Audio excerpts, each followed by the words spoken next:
Okay.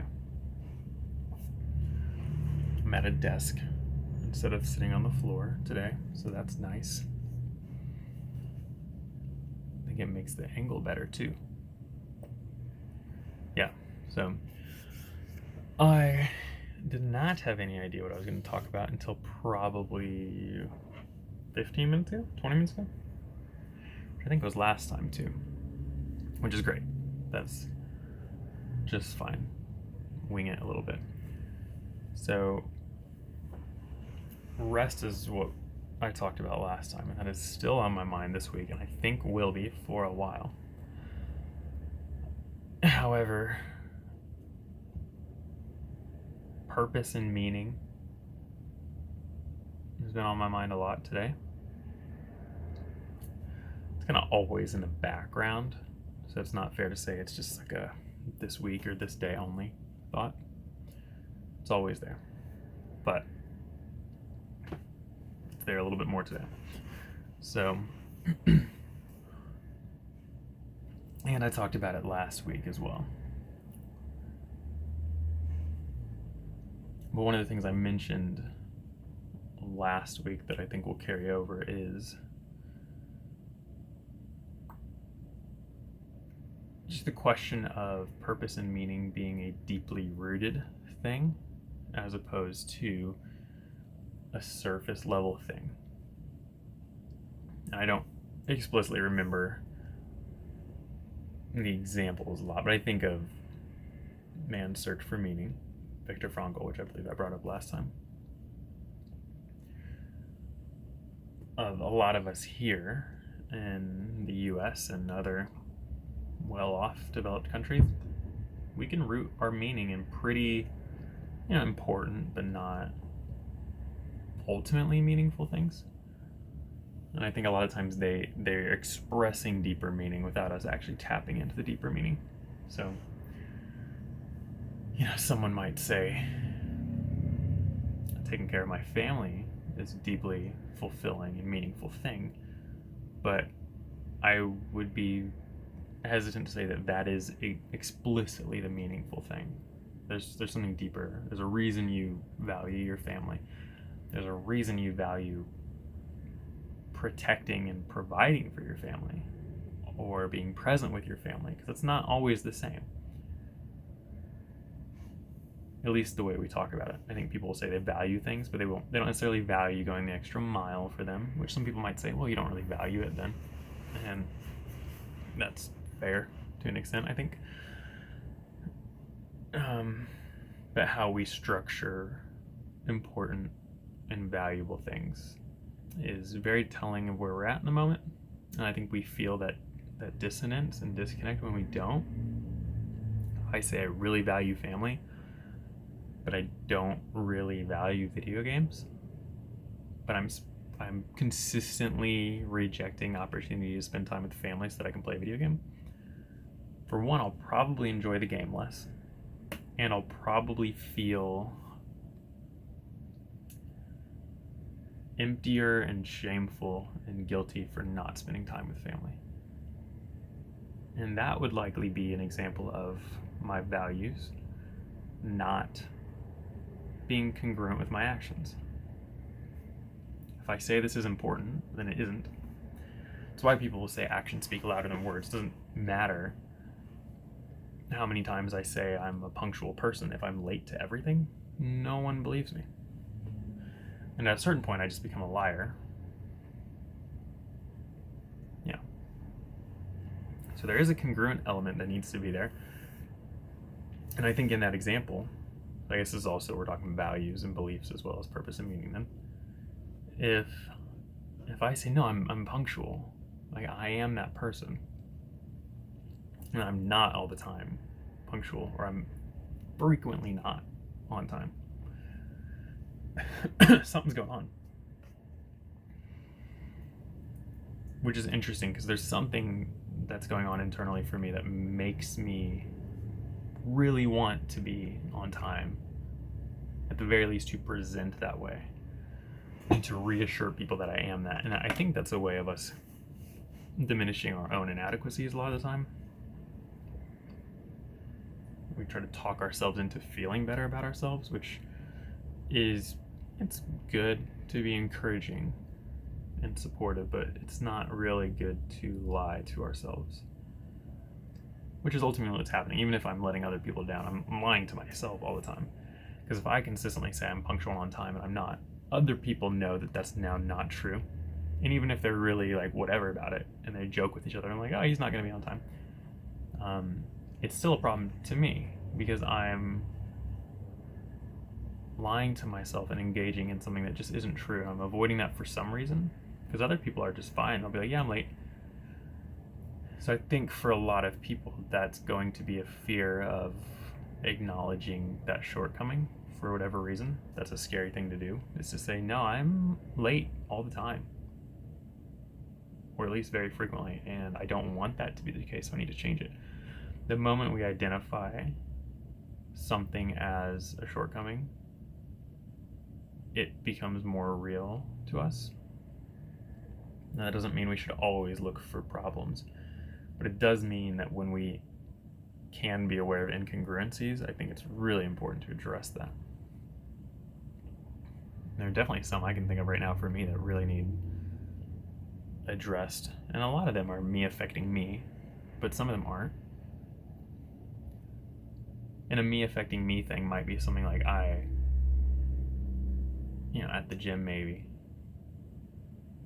It's like, I worked really hard today, or I gave it my all.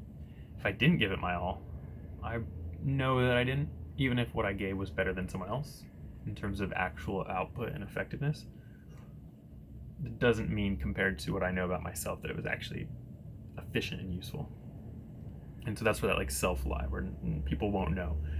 That's still, a lot of people talk about that like piece of like, I will know the difference though, and that will eat you up a little bit. There's also why some people can lie and not feel bad about it, and other people, it tears them apart. That's their conscience. It's a valuable thing to tell the truth. It's meaningful to tell the truth. They feel like part of their life's purpose is to be truthful and honest. They value it and they believe in it. So when they're not telling the truth, that's incongruent with who they are.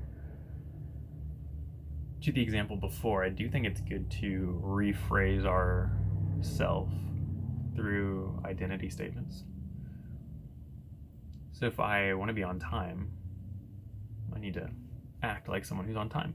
Behavioral change. Okay, I'm a punctual person. I then have to follow up on that. That's a big piece for people trying to maybe change their diet, is a lot of times it actually helps to not go on a diet so much as change your identity and perspective on eating. If I just say I am a healthy person, I eat well, and then when faced with opportunities to eat, I can ask myself, well, I eat well, and if I eat well, what does that mean about what I'm about to do right now? If I say I eat well, I now have an opportunity to eat. So what would someone who eats well do right now? They would eat well. That doesn't leave much room for nuance for having a drink or having a snack or something like that, or dessert, whatever. But that's where the identity statements come in. They're not there to lie to ourselves. They're there to shift how we want to view ourselves and be the person that we want to be. And they can also be more sustainable. So instead of just trying to tell the truth all the time, just identify with being a truthful person and act within that more, and recognize where you struggle and where that's not happening. And that, this is getting a little bit more into habit formation. So to bring it back around, I think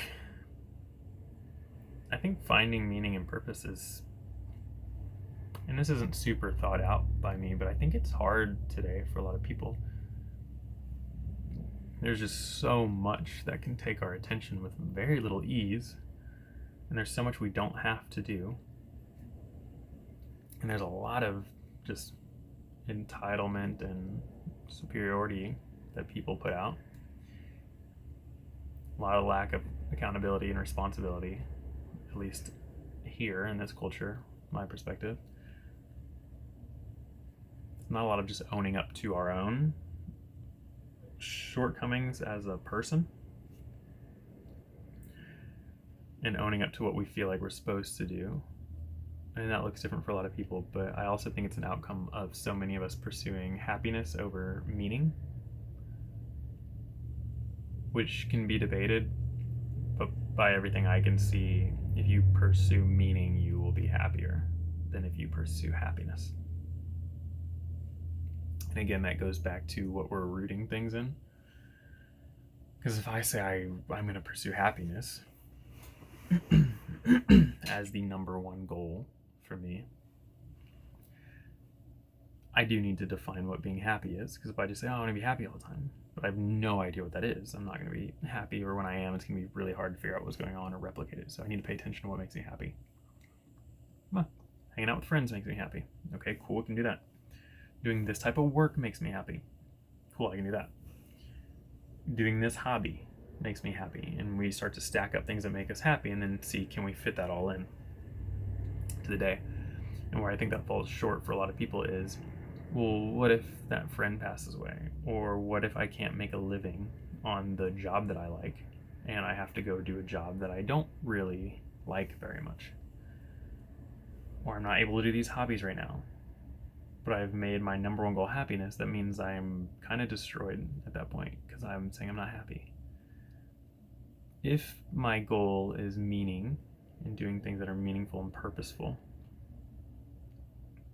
context can change, but they themselves won't in the same way. If I find it meaningful to, every time I do anything, to do it to the best of my ability, that just simply cannot be taken away. It's very deeply rooted and it's not external. It's not dependent on the world around me. I think the example I gave last week here was, if my definition of rest was being on a beach reading a book, then by definition, I'm not going to rest unless I have those two things, which I might not always have. So if my meaning is in something external and the external is taken away, therefore my meaning is taken away. And that doesn't work. But it can seem to work for a lot of us when you're in a very fortunate situation, or when you live in a lot of the world nowadays, where you can just go buy a coffee whenever you want, and you can just go spend time with people whenever you want. There's limitations for everyone to an extent, but we can scroll on our phone, we can watch a show. Most people have access to a ton of things on a daily basis. Even in a lower economic status, a lot of the times we can get certain things. That scales differently depending on legitimate access to things. But a lot of people can get stuff that makes them happy a lot of the time. So there's just not a perceived need for meaningful things. And I understand that because it can be slower rewards too. I'd also argue they feel different though. A delayed reward is generally better for people. It's why the video game industry is very interesting with that. Mobile games, a lot of them, as well as a lot of free-to-play games. They're free to play, but they're not free to run, because nothing is ever free. Everything has a cost. So it's always interesting when you see something that's free. That's the question, like, what's the hidden cost? In a lot of those, there's ads.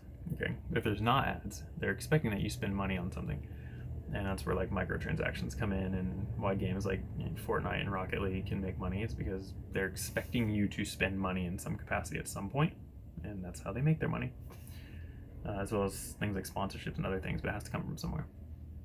But these games are really good at really fast feedback loops and what a lot of people might call like your cheap dopamine. Like, it doesn't take much.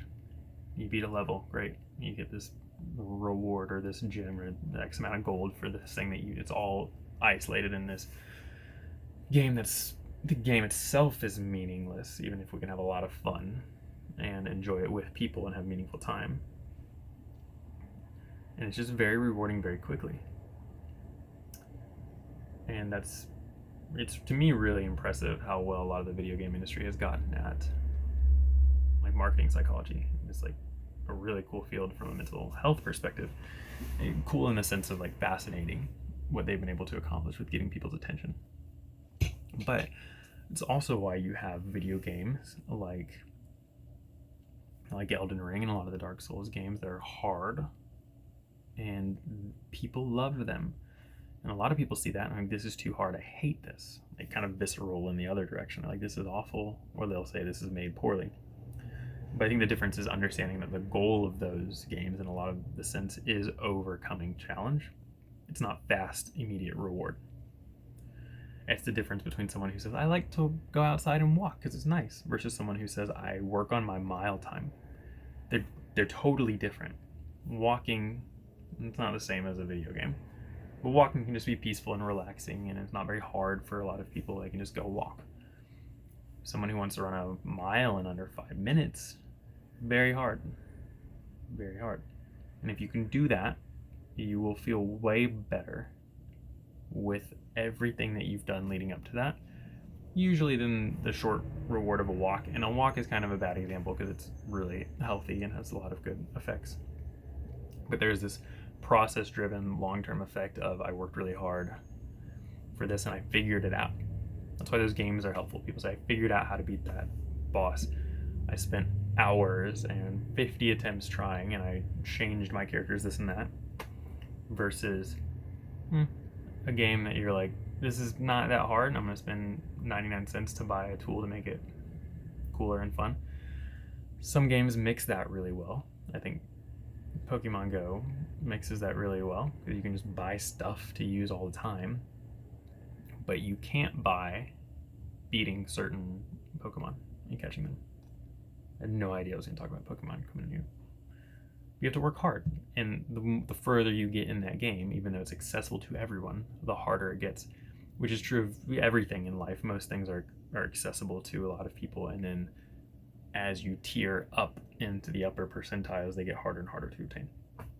That game does it well. Some mobile apps do that well, where the higher up you get into levels, it actually gets harder, and you can still spend money on fun stuff.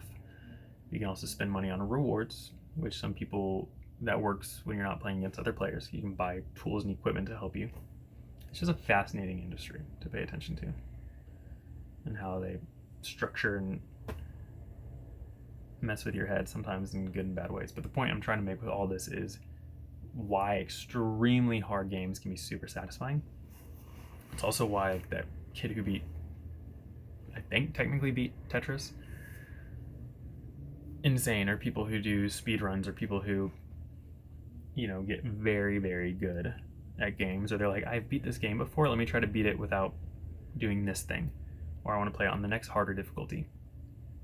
I've played a lot of Halo in my life, and it's fun to play it on the harder difficulty, and for other people that's not fun. For me, it's too easy to play on the easier one, so it's more of a challenge to play on the harder ones. It's more of a challenge to be like, yeah, can you beat a level with only this weapon? Can you beat it with this element? Like, it's fun for people, and it's because it scales that difficulty up, and it provides a sense of challenge and reward.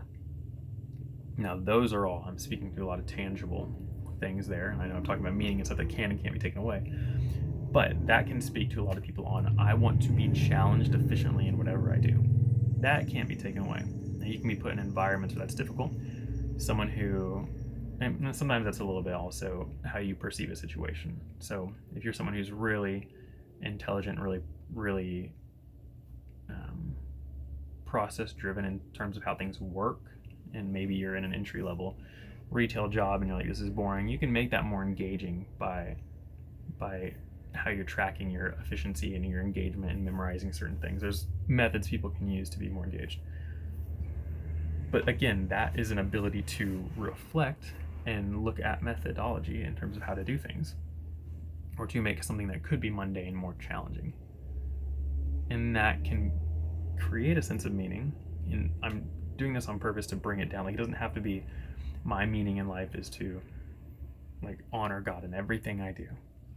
That can feel like a mountain that's hard and impossible. And that can still be healthy. It can also be healthy on the easier end of that, which is how do I just make this more engaging and more meaningful? How do I make my current circumstances more meaningful? So for people who are stuck at jobs they don't like, or around family that they struggle with, or situations that they can't get out of, how do you make that more meaningful? Because if your only way to have meaning is to get out of that situation, you might live a completely meaningless life because you can never get out of it. But if I can take a bad work situation and say, well, what do I value that I can bring in here? I might say I value respect. It's like, okay, can you bring that into work? And you go, well, no, my boss isn't respectful to me. That's external. That is how they are treating you. It's okay to say it's important that I'm treated with respect. That's fine. But you can't make that happen. But if you value respect, then when your boss says something rude, you now have the opportunity to do something meaningful, which is to be respectful. Which is not the same as being walked over and bullied and abused. Those aren't the same thing. We can act within our values and still protect ourselves and others. Or if your boss, you value honesty, to go back to that, and your boss says, hey, this report's going to be late and this client's going to fire us if it's late. So I need you to make up like a reason about the system crashing and whatever. And you say, I'm not going to lie about that, but I'll help you get this done. That can be congruent with your values. And you might get fired. But that can't be taken from you. Only you can decide that you're not going to honor that value and that purposeful thing, which is telling the truth. You can say, you know what? Today, my job is more important than my value of honesty, and I'm going to let that slide. You just have to be willing to accept the consequences on an internal level. Can I go home and be okay with myself that I did that? I think you're running a very risky game if you sacrifice your conscience and your values and your meaning and purpose in life in exchange for comforts. And that is that. And it's very real for some people. If you're a sole provider for a family of 5 and you're presented with that situation I just gave, we need you to lie or you're fired. I absolutely understand that temptation. And I can't speak to what you're going to do in that situation. And at the same time, how are you going to feel when you go home?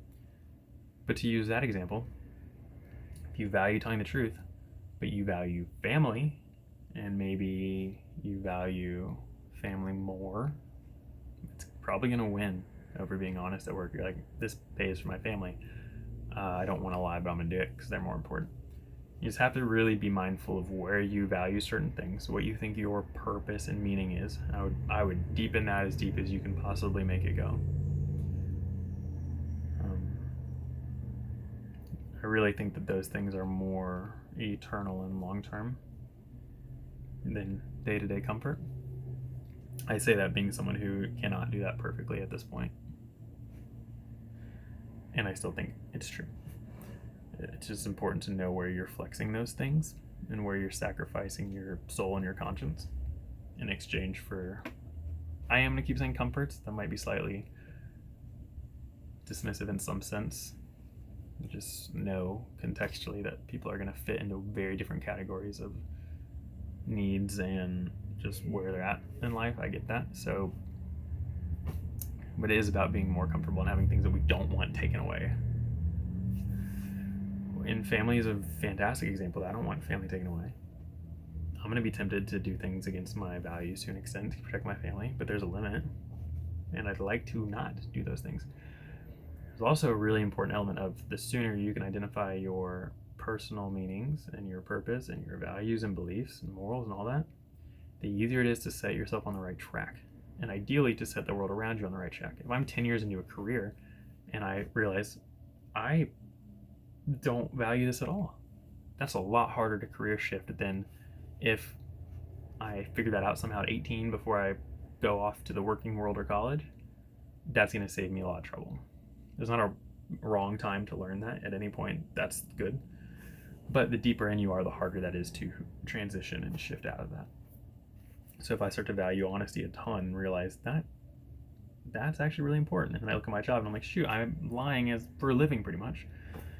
That's why I'm coming home upset all the time and stressed and overwhelmed and uncomfortable. It's because I'm violating myself every day. It's a really good realization, and it also kind of stinks because now you're going to have to probably look at a different job and figure out how to make that transition. And that's going to suck more if you've spent the last 10 years working your way up at that company. You probably still have traits that you can transition out. But the same is true for, you're dating someone for a year and realize that this in no way ties to your meaning and purpose, and you've been dating for no reason, or it's been from some other false validation or anxiety that you've had, and now you have to let that go. That's hard to do. It's very hard to do. My litmus test very often, and I think our conscience can be wrong at times, but paying attention to, I say this a lot, when your head hits the pillow at night, are you content and at peace? Is your conscience clean? Or do you immediately think about the shortcoming that violates who you are? Not self-deprecation and not false guilt or shame, but I shouldn't have lied today. Or I told my partner that I would take care of the yard after work and I didn't do that. It's those things. Like, you're going to bed with an unclean conscience, so you need to fix that tomorrow and not go to bed that way again. What's also nice is that can sometimes inform us of things. There might be something I didn't realize I was violating, and then I go to bed and I realize it now. Then you don't feel bad. You just address it. If you need to apologize, you apologize, and you take care of it and you fix it. And you become more congruent with who you're supposed to be. So I think it's a different journey for everyone, finding purpose and meaning in life. But I think it's a big deal. It's worth the time.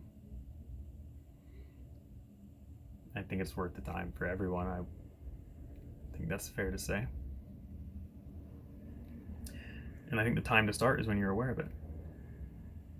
So if you're watching this and it resonates, then yeah, you're probably ready for assessing that a little bit. And it might develop over time, and then that's fine. As it's the thing about, like, ignorance is bliss. Like, the moment you realize you could be doing something and you're not, that's probably a good place to start.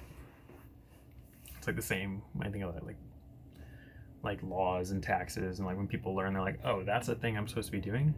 Well, now that you know, you got to do it. Before you just didn't know, so you didn't even know to feel bad.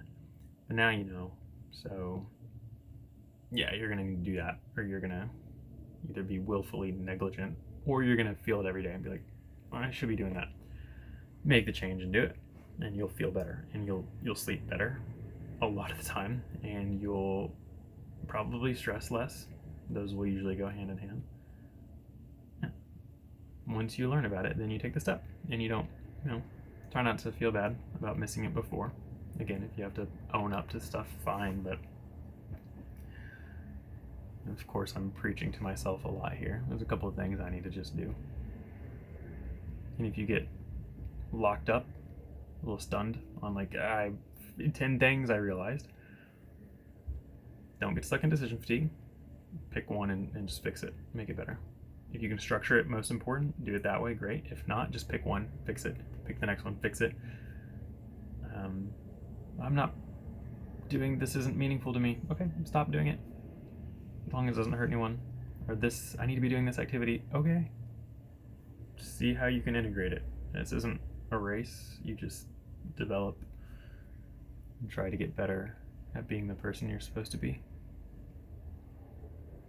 Let things come in and out. If you need to change, you change.